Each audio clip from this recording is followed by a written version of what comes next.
All right, welcome, everyone. Thank you so much for joining us. My name is Kalpesh Patel. I'm super excited to be hosting the Nuts and Bolts Leadership Training tonight in my effort to impact your life in the direction that you want to take it.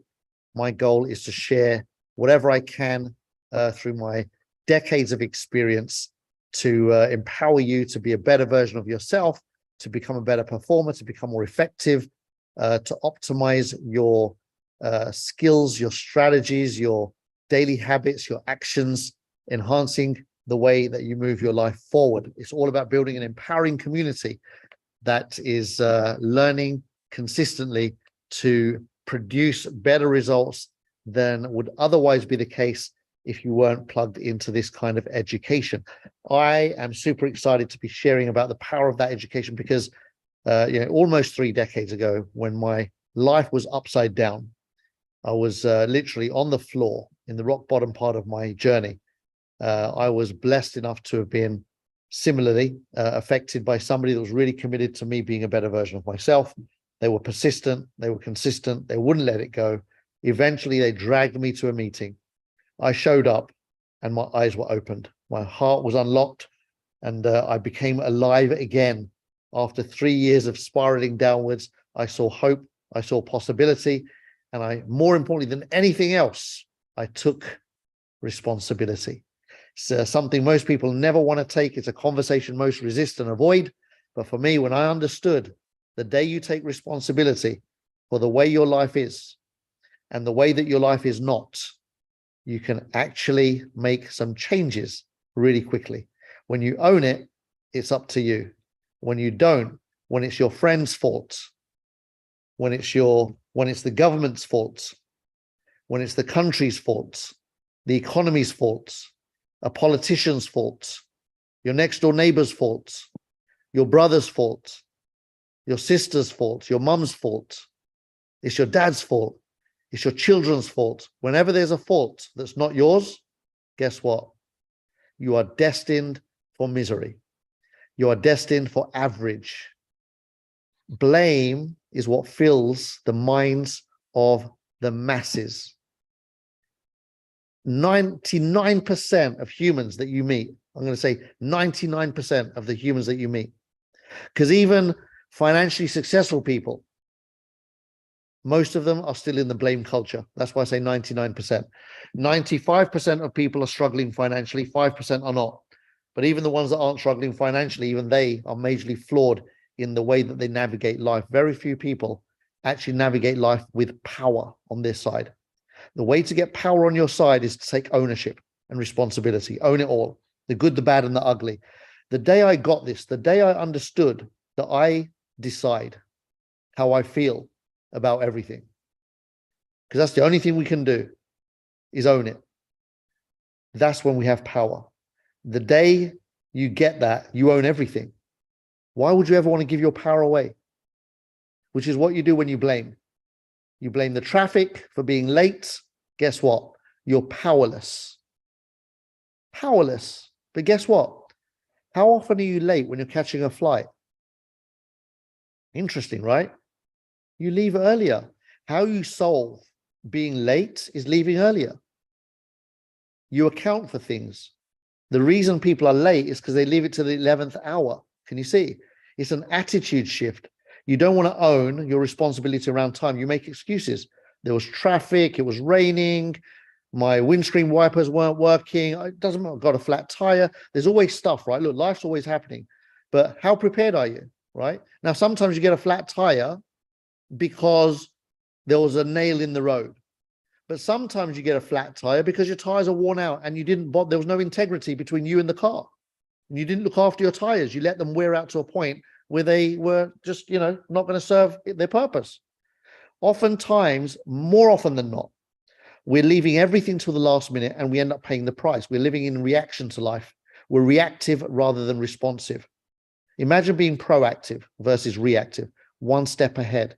Some of you may have seen the movie, The Matrix. Love that movie. There's a moment where the Oracle is sitting there waiting and Neo walks in and she says, mind the vase. And then he drops the vase. And he was like, how did you know that was going to happen? Interesting, right? So I'm sitting there looking at that going, isn't that amazing? Like foresight. That's all that was. If he was aware of his surroundings, he would have avoided the vase. Most of us spend our whole life bumping into vases, breaking stuff, making a mess, falling behind. Whether it's falling behind with your finances, falling behind with your wellness, falling behind in your relationships, just like a reaction. We're a reaction, right? So it's not an easy journey because everybody's doing it, so it's normalized. Guess what? You look left, they're sitting in traffic. You look right, they're sitting in traffic as well. So it's, hey, everyone's late. It's normal. It's 8:45. Everyone's stressed because they're not going to get to work at 9. Guess who wasn't looking left and right, worrying about not getting there at 9? The people that were there at 8:30 versus 8:45. They had half an hour to go for a 10-minute journey. They were going to get there early. They're going to grab a cup of coffee, maybe grab a newspaper or something, or chit chat with somebody, catch up with a friend before walking to their desk. The one that's 15, 20 minutes earlier is way less stressed, ahead of schedule, and making life happen on their terms versus life is happening to them.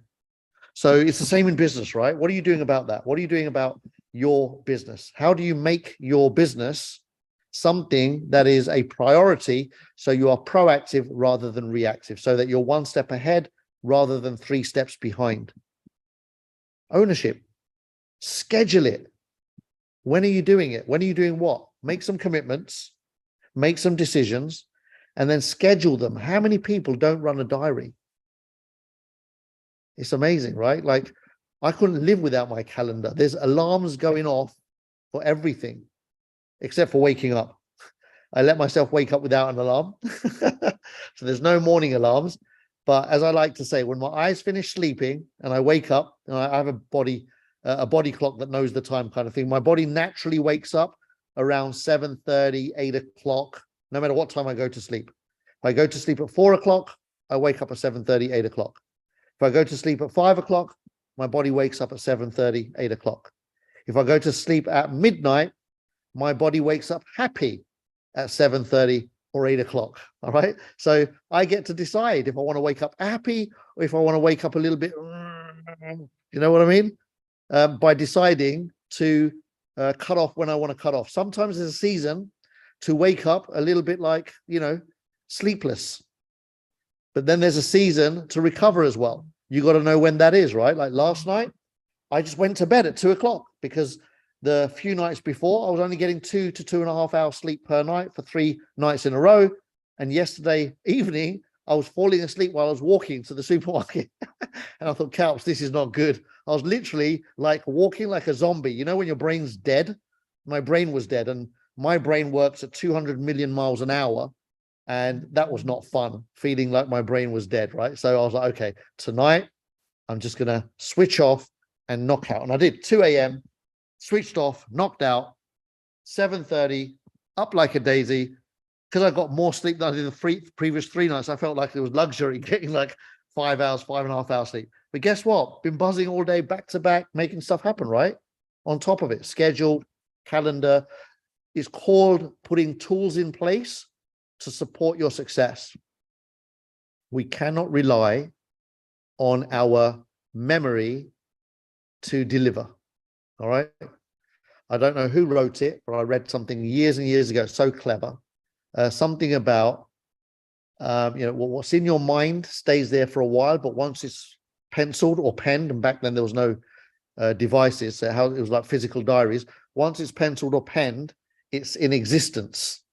Like you can't, it's alive. It lives in that time and space. So learning to pen and pencil everything, or these days type everything into your calendar, is a phenomenal structure of existence. The more structures of existence you can have around you, the more likely you are to get stuff done and be productive and be effective. All right.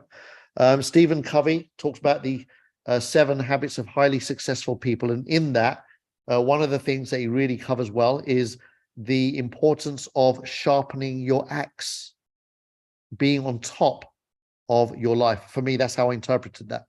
Being on top of your life. Life wears us down. Often the things we do, they're mundane, they're monotonous. We have to do the same things day in and day out, and they're kind of we're just doing them because that's what we have to do. We're not present. We're not doing them consciously because we do them every day.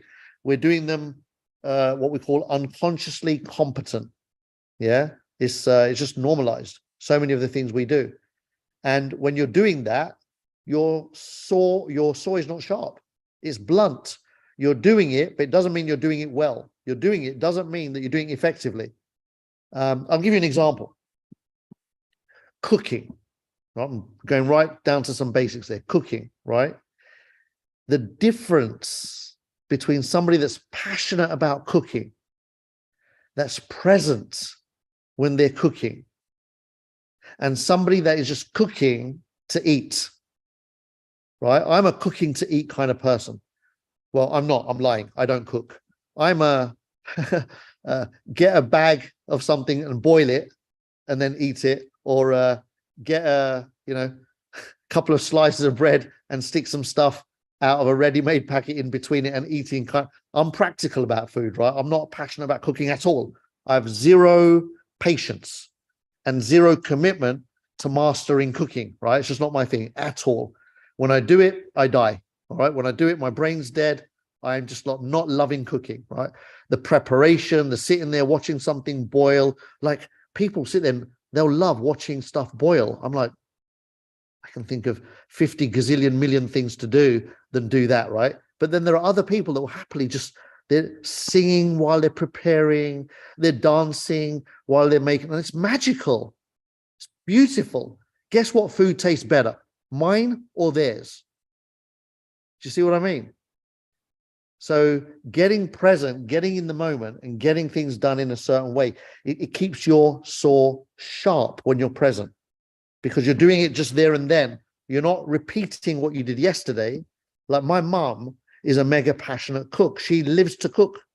She can't wait to, what's she going to create today? What culinary delight is she going to work on today?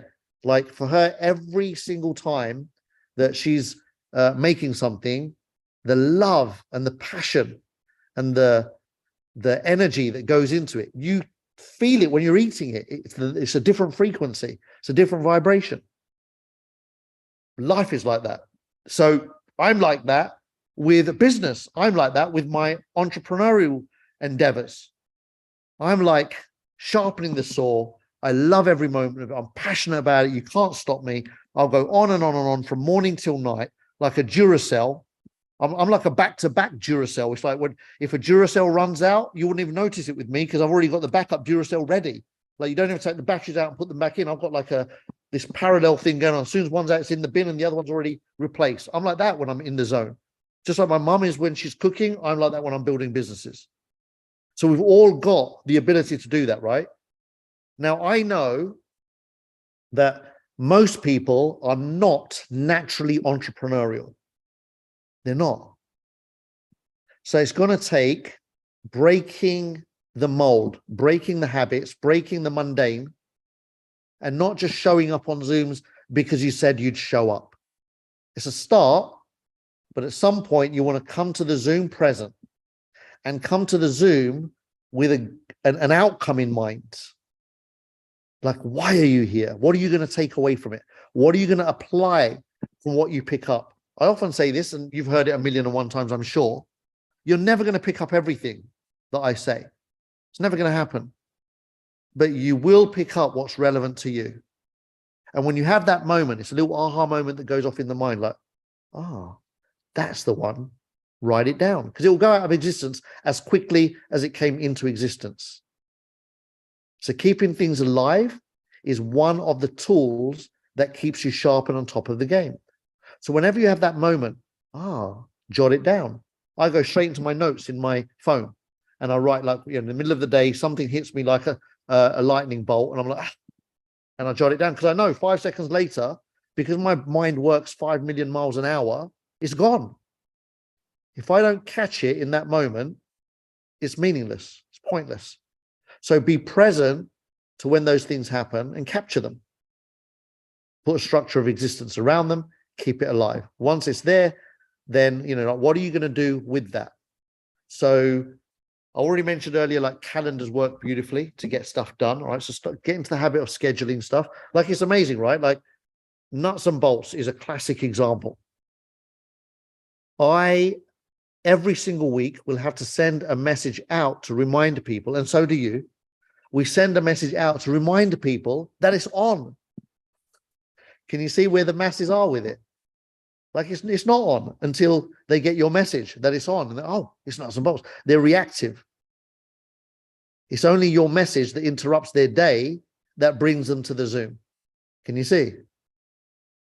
Whereas some of us are proactive. It's in our calendar.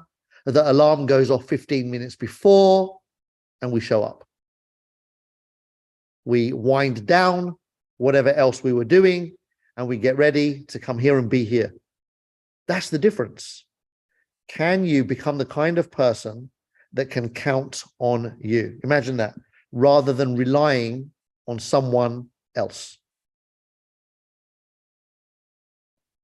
When you're responsible and you own who you are, nobody needs to tell you when you're supposed to be doing something.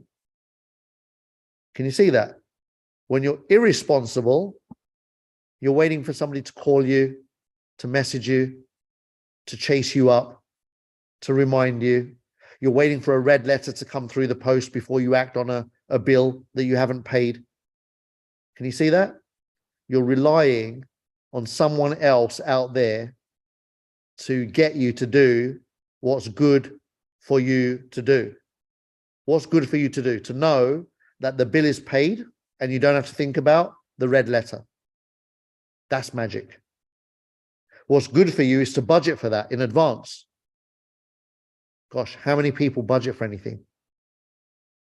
Hardly any. Most people are, as I say, reacting to everything, reacting to their finances, reacting to their health. Most people don't do anything about their well-being until there's an emergency. Suddenly, there's a big alarm bell that goes off, and now you think about eating healthier. Now you think about moving a little bit more, stretching a little bit. Why? Just put it in your schedule. Stretch a little bit, move a little bit. Make a decision to buy better stuff to eat. Like, don't do the go-to stuff, right? Raise the bar. Eat at nicer places. Little switches. Don't choose McDonald's and KFC. But, once in a while, if that's your thing, fine. But certainly it shouldn't be an everyday thing, right? Don't choose Coca-Cola. Once in a while if you want. But it shouldn't be your daily habit. Because guess what? These little things have a way of blunting your saw. Your saw is blunt. And at some point, you'll see it will show up in your life. So how can you start cleaning it up? Starts right here, right now, today. What are you committed to? It starts with that, right? What are you committed to? Be crystal clear. They say clarity gives you power. Clarity gives you power. Are you clear? What do you want out of your business? Why did you say yes? Be crystal clear so that every time you're doing your business, you're linked to the outcome. And so that's what's driving you. That's what motivates you. That's what inspires you. That's what gets you to do the difficult things. That's what gets you to eat the frogs, as Brian Tracy would say. All right. Like, how do you tackle your day? You take down the stuff that has been bothering you for a long time and is the last thing you want to do. Do that one first. And here's the beautiful thing. It gets to a point where once you've taken care of some of this stuff, then it's just maintenance over a period of time. You're just maintaining stuff. But in the beginning, there's a huge, huge learning curve. There's a huge learning curve. I used to love KFC. I learned to just like it. That was a learned behavior. All right. I'm not going to deny that when I eat KFC, my taste buds don't go, yippee. But it's not something I look forward to every day. Like back in the day, you could say to me every day, and I'll be, yep, let's go. Now, once in a while, maybe once every 2 or 3 months, I'll go get a drumstick just to, have that little sensation on my tongue of, finger licking good. Colonel Sanders's finger licking good recipe. And I'll be like, yippee. And I'll be, yeah, but I know that's really shit for me. Let's not do that again until the next time, maybe in 6 months' time, just to give myself a little tingle. But, it's not there. It's not on my radar. It's not part of my plan. Because I know that's not what I'm committed to. It's not the outcome that I'm looking for. I used to love fizzy drinks. Who doesn't love fizzy drinks? I grew up in a newsagent. My dad had a shop. My breakfast every single morning from the age of 10 till I was about 20, my breakfast every morning was a Ribena and a Twix.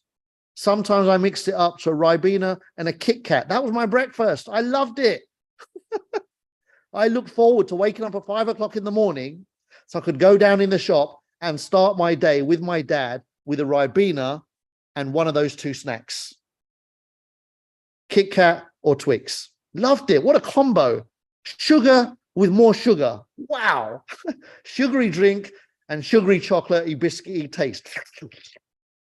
I'm salivating now. I'm right there. I'm salivating right now, right?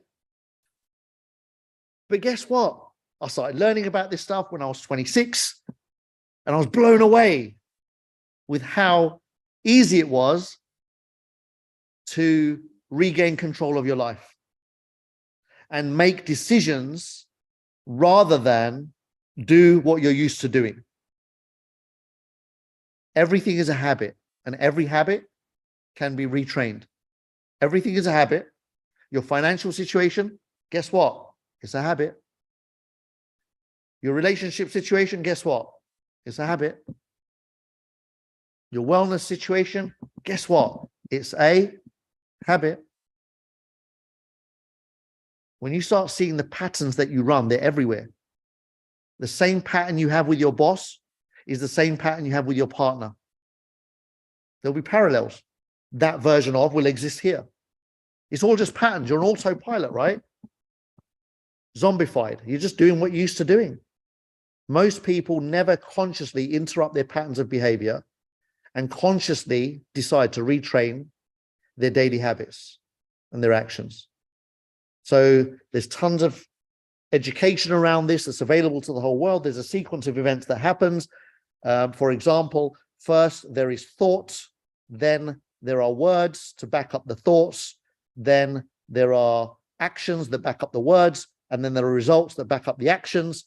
And so that's a sequence of life. And before the thoughts, or kind of to complete the circle, if you like, because not before, it's kind of in between, there's this magical thing called beliefs.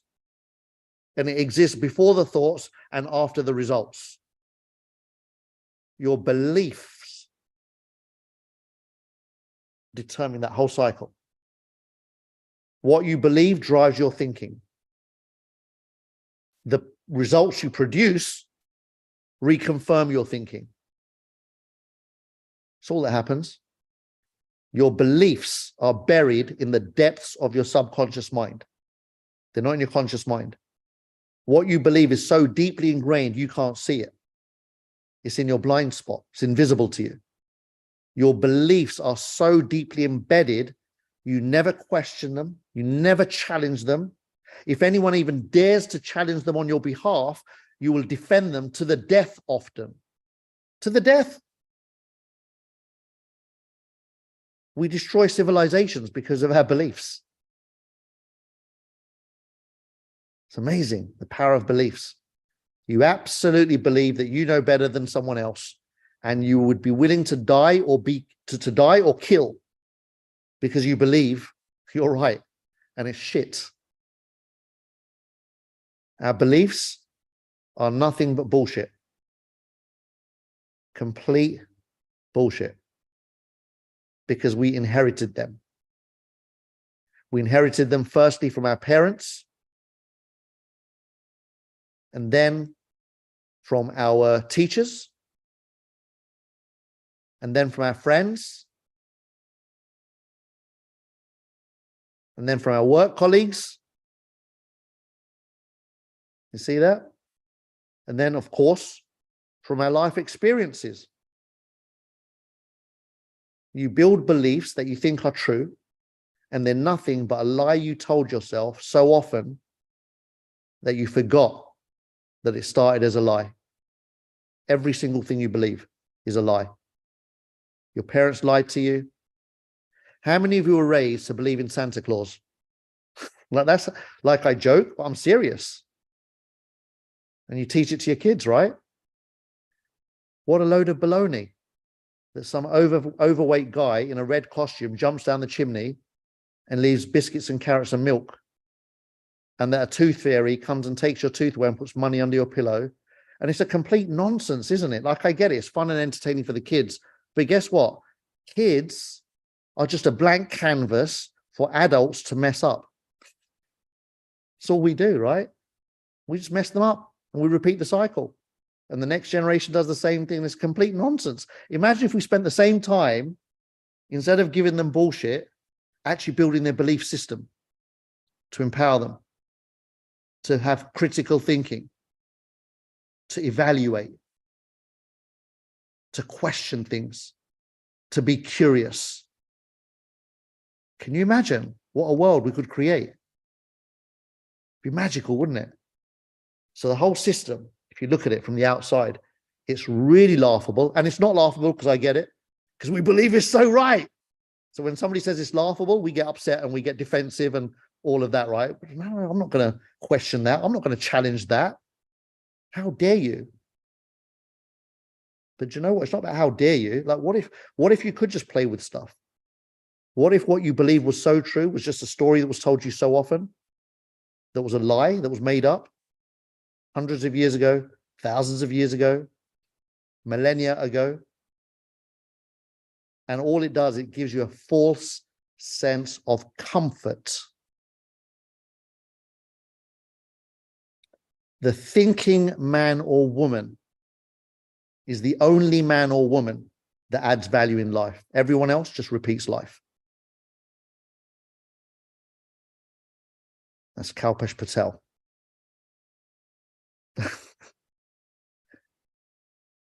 The thinking man or woman adds value to life.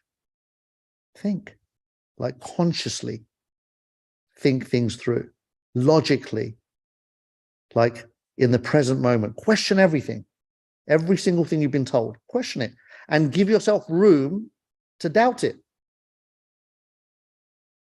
Learn to doubt your beliefs. It's a training that you can give yourself. Doubt all of your beliefs that you've been given from the day you were born. Doubt all of it, like none of it's true. And then start choosing, 100% responsibility. Choosing your truths based on having evaluated and worked stuff out by thinking things through, questioning everything and seeing beyond the norms. Doubt everything you believe. This is what successful people do. When I say successful, I'm not just talking about financially successful. I'm talking about successful human beings, successful in regaining power over their minds. For me, that's successful. A successful human being is somebody that knows themselves. Doubt every single thing that your parents told you and your teachers told you and your friends told you, your peer group. Doubt it all. It's all lies. They're just giving you their version. Don't let your version be a version of their version. Most people have got no versions of their own. When you start recreating this on a blank canvas, then you can start designing who you are. Here's the other thing you can do. When you start doubting your beliefs, start believing in your own doubts.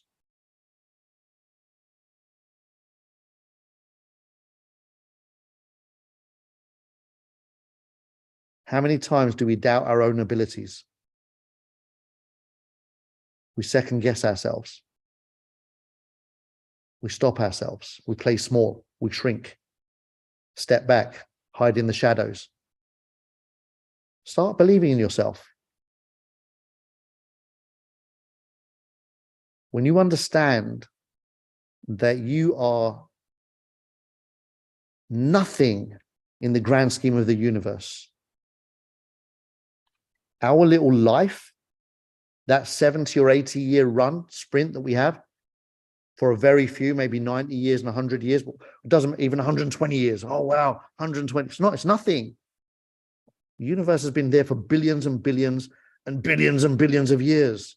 We're nothing but a blip, a speck in all of it. So we're nothing, and yet we're everything. Everything. Scientifically, our body is made up of exactly the same matter that makes up the entire universe. It's the same chemicals. Same chemicals, all the same stuff. The same stuff.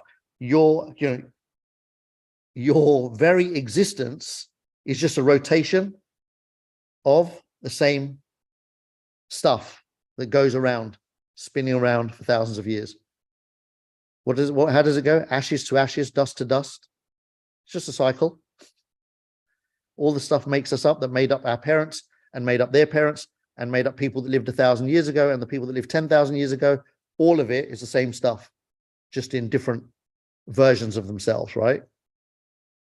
So when you start getting that, like, everything that you think about yourself is not true. Everything you tell yourself is not true about you. It's all made up, right? Then here's the trick, or here's what I say, my trick is if we are making it all up based on other people's stories, if everything's made up on other people's stories, and we have the power to make up our own stories, if everything is BS, belief systems, then why not believe better? It's possible, right? If everything is linked by beliefs, when you believe better about yourself, guess what? You'll start to think better. How do you improve your thinking? Improve your beliefs. Strengthen your beliefs. Become, like Bruce Lee said beautifully, be water. I love that phrase.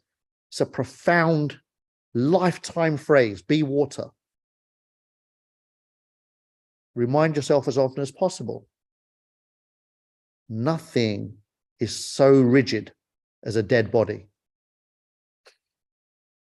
Be the opposite of dead. Be water. Flexible. What does water do? It embraces the environment. If you take water from a jug and pour it into a cup, guess what? It owns the cup. It fills the space beautifully. If you overfill the cup, the water doesn't mind. It spills over the edge and owns the surface below the glass. Just spreads itself out. It's cool. Water just is chilled. Just embraces. Isn't that amazing? What a great, profound statement. Be water. Just fit in everywhere. Be comfortable everywhere. Be powerful. Be in your power everywhere. Now imagine this. As an entrepreneur, you've never been an entrepreneur before. I had a call today with a friend of mine. Actually, he's on the Zoom. I'm not going to name him, but he might name himself. But we had a conversation, and I said, you know what? Most people are wantrepreneurs. They're not entrepreneurs. Entrepreneurs are creative. They're like water. They try, they fail, they try again. They succeed a little bit, then they fail some more, then they try again. And then try again and again. And then they succeed a lot, and then they fail a lot. And then they try again, and then they succeed a little bit more than they did last time. And eventually, guess what? They die.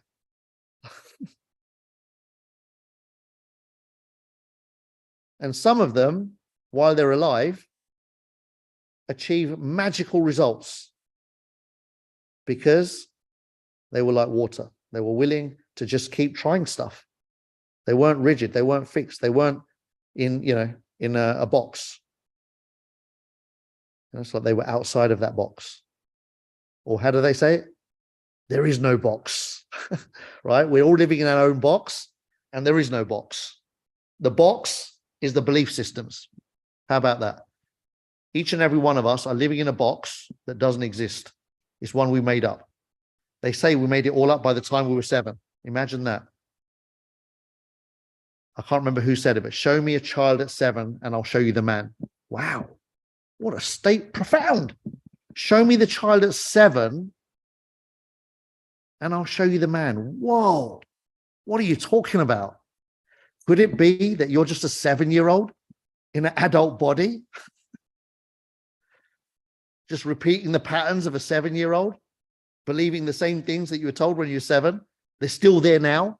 You've been living in that 7-year-old's belief system for however long. Interesting, hey? Like, just study people, look around. It's the same stuff all the time, just the same stuff. Very few have newness in their life.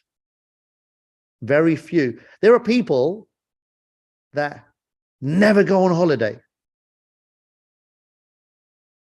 Imagine that. Imagine never traveling. I learned something years ago, blew my mind big time. 70% of America, like America, right? In the perception of the world, because America is the world's most genius marketing machine. In the perception of the world, America is the most progressive, developed, advanced country on the planet in the perception of the world, because they do a really great job of marketing. More than 70% of Americans do not own a passport.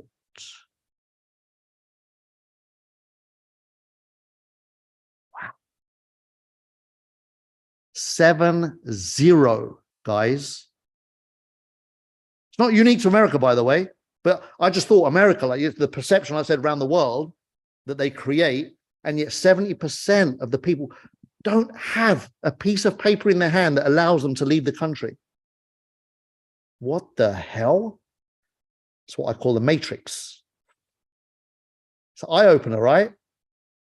Only if you open your eyes, though. Only if you open your eyes. But it's eye-opening for me when I see stuff like that. Because it's just kind of a demonstration of how the world does its thing, right? Guess what? Some people do travel. Here's what's really shocking. They go to the same freaking destination every single year. Talk about a box. Can you see? There's no water there. It's a box. It's safe. They know that place. They know where the fish and chip shop is, or where they just like they know where their seat is by the pool. It's the same sun deck chair that they're going to sit. They're going to be looking for it, right? That's my chair over there on the corner one. That's my one. Put a towel on it, claim it, own it. But tons of people that do the little travel they do is the same travel. That's not traveling. It's not traveling, right? It's not exploring. It's not water.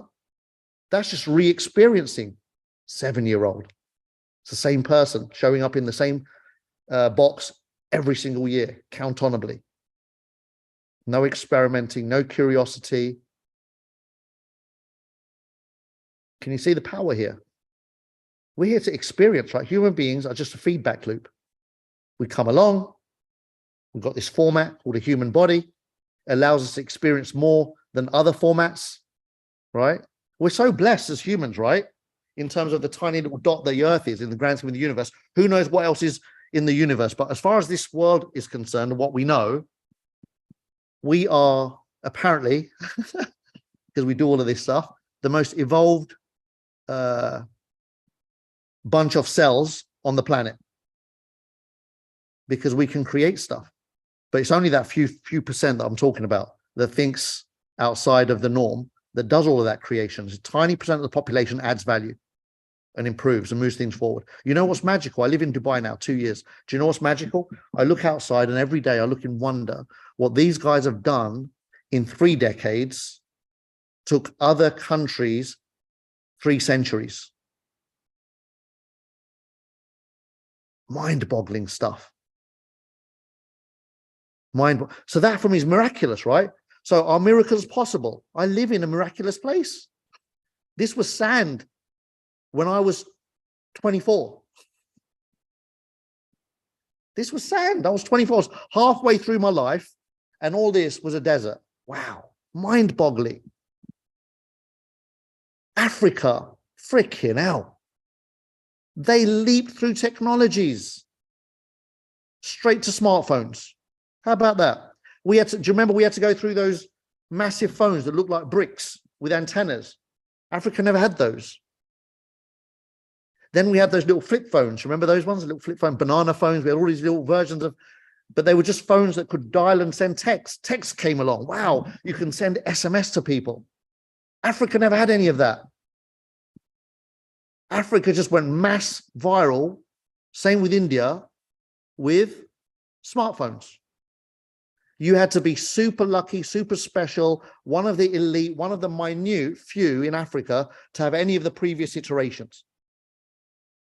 But when smartphones came along, they were affordable. You know, you could get Androids for like 50 quid.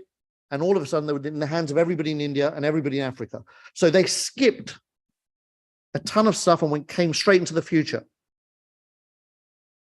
Can you see how we can do that? Miracles. Some of us are still wishing that phones were like the old phones that we had. I've actually got one guy, he's a friend of mine. He still uses his old phone just to enjoy his nostalgia. He uses one of those old analog phones. It's quite funny that he's managed to keep it alive till now, right? But yeah, he's still got one of those old phones, Nokia. They are very durable, by the way, still working 20 years on. But yeah, I want you to go away with how flexible are you as an entrepreneur? Are you taking risks? Are you taking chances? Are you growing? Are you learning? Are you improving your skills, your ability to communicate more powerfully, to be more effective in your influence of a conversation, to direct a conversation, to move people emotionally, mentally, you know, to get them excited about a better future for themselves? Are you able to do these things? Or are you just hoping something happens by itself? Are you clear when you're going to speak to somebody, what you're going to speak about? What is the purpose of the conversation? Which direction are you going in? Is that how you approach it? Or are you just hoping picking the phone up and hope it works out? Hope the conversation goes well? Most people are wantrepreneurs, unwilling to sharpen their saw. And that's all you've got to do to win in anything. Sharpen your saw. Just be a couple of percent better than the people around you at whatever it is you decide to do. And then add another couple of percent next month and be a couple of percent better the month after that. And guess what? A year down the line, you're 25% better at everything than anyone else on the planet.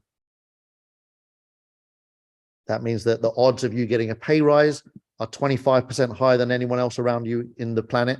The odds of you feeling better in terms of your well-being are 25% better than the rest of the planet. The odds of your relationships being healthy, your communication being healthy are 25% higher than everybody else's in a year if you just improve by a couple of percent a month. Give yourself the edge. Give yourself the unfair advantage. It's not hard work to improve by a couple of percent a month and then build on that, build the consistency.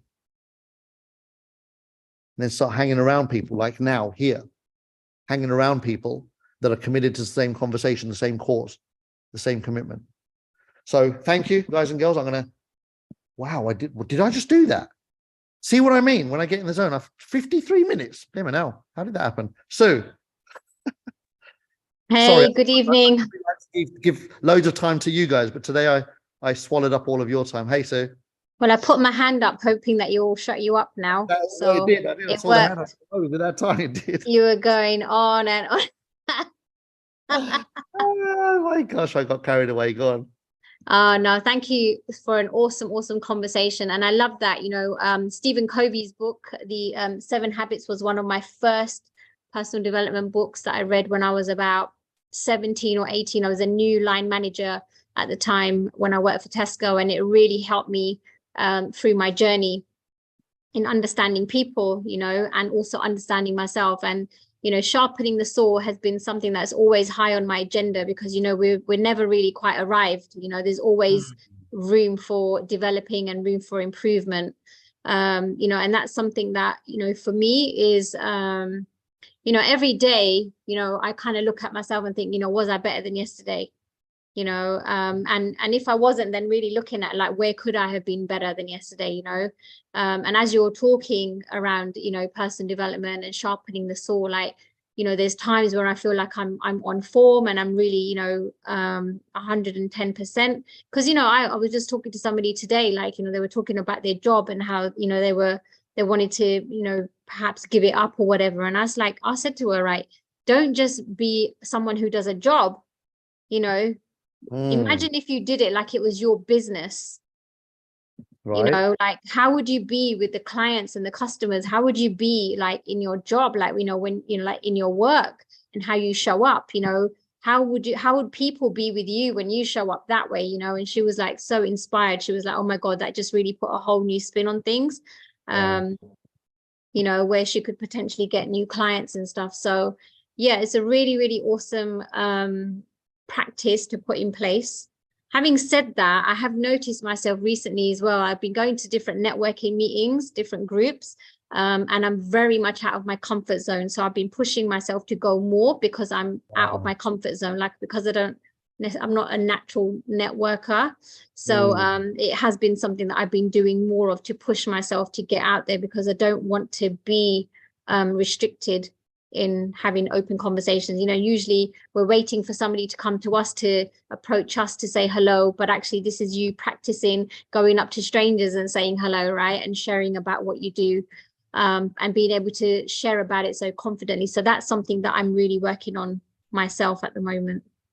Brilliant. Love that. Thank you for sharing. And yeah, look at that, putting yourself out of your comfort zone. The comfort zone is your box, right?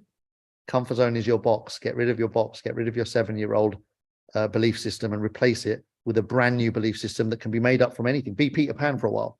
Andy, how are we doing? Good evening. Good evening. Well, 50, what was it, minutes?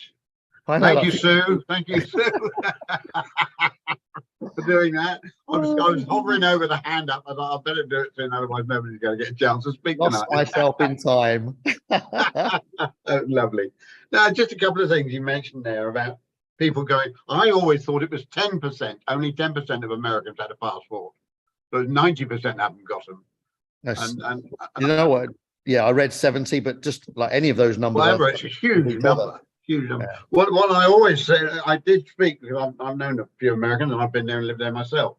But I said to you, why haven't you got a passport? You said, don't need one. You said, I've got everything I need here. He said, I've got the sun in Florida, and I've got the snow up there, and I've got the hills and the mountains, and I've got everything here. Why should I bother to go abroad? And he said, we all speak the same language.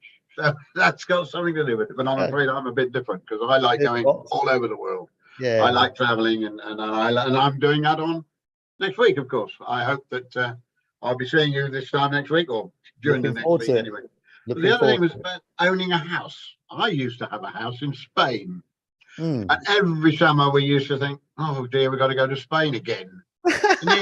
in the end, well, I've been to Spain many times. I love the country, it's beautiful. But because you've got a house there, you always feel you've got to go there. Yeah, I love that. So I sold the bloody place. I said, let's sell it. So if I want to go to Spain now, I rent. And I leave them with the house. It's a lot easier that way. Yeah, you can try a different house every time. How about that? Absolutely. Well, last year, 2 years ago, we had a beautiful house we rented there for a while. But yeah, it's things like, and again, you mentioned the Middle East. Well, as you know, I lived in the Middle East, in Doha. in 1986, well, 76, I went out there. Nobody Yeah. ever heard of Gaffer then. And there you go. What I was out there, they built the Sheraton Hotel and I painted it inside and out. One of my jobs, it was a huge job. And now you see the pictures at Sheraton's just a little tiny hotel, whereas then it was just an Minute. amazing place. And Yeah. and the fact I tried while I was out there to get my little football club, Southampton, over to Doha to have a match, just a testimonial thing, you know. And I tried to, but it all fell through. And then what happened last year? Of course, they had the World Cup there, so I was ahead of my time. There you go. Well, your dream, your Absolutely. seed was planted, has come to fruition. I Came love to it. fruition, yeah. So There you that's go. Beautiful. a dog feeling. Thanks ever so much for that tonight. Thank you, Andy. Beautifully said. Thank you. Brilliant fun. Thanks, All everybody. right. Thank Cheers. you, everyone. Well, it's been beautiful. An hour of power. And who better to finish it off than Sharon? Hey, Hello. Oh gosh, I've just put the kettle on. Sorry. that's all right. I'll have to come out of the kitchen because it makes a noise. Don't suit you there. My God, you were in the zone tonight, mate. Wasn't I? I got Flipping lost. heck.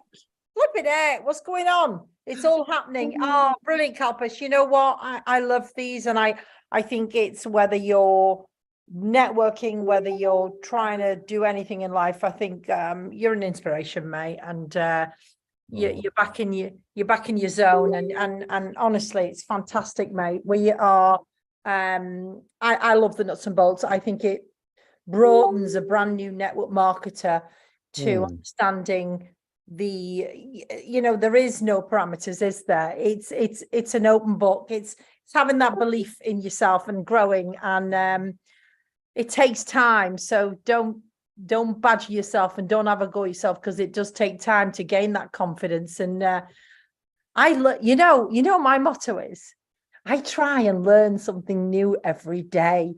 I'm not kidding you. I learned 3 new things yesterday, and I was like, yes, I never knew that. Wow. Dan shared something with me, and I was like, are you kidding me? I didn't know that. Oh my God. And I aim every day just to learn one thing, whether it's, even if you've never used a computer, like if somebody just learns to copy and paste. I know it sounds silly. I mean, of course we can all, but just that one thing, to do one simple thing. And by the way, Andy, I think your dog wanted to go out a moment ago. He's gone. Oh, right. Okay. So, yeah. Yesterday, Sharon, that was my 3 words, was it not? Oh my God, my new word. I've got a new word, and I swear to God, I am that pumped over this word. Do you want me to share the word? Go on. Hamburger. Yeah. All right. I don't eat hamburgers. I don't eat fast food. I don't buy into all that garbage. I don't do it. I don't like it. But I love a hamburger. I'm like, look, I love the word hamburger. That's my new in word. I love that. That's right. You taught me that yesterday, didn't you? Yeah, I'm a hamburger girl now, but the healthy one, the vegan one. But yeah, the other one I taught you yesterday was my 3 words. Oh my God, Andy, that was the other thing I learned. Andy taught me something, and then somebody else taught me something. Oh, I think it was the other one. Somebody else taught me. I was like, I've learned 3 things today. I was so excited. Brilliant. Love it. Thank Those you. are the best days. Thank you, Sharon. Beautifully finished off. So, guys and girls, keep sharpening the saw. Keep getting rid of your box or your boxes, your belief systems. Refresh them regularly. Be open to people that you're normally closed to, and learn to articulate yourself, to communicate, to be present, and to affect conversations. Move people and watch what happens. Thank you. It's been a pleasure always. I'll see you back here, same time, same place, same link next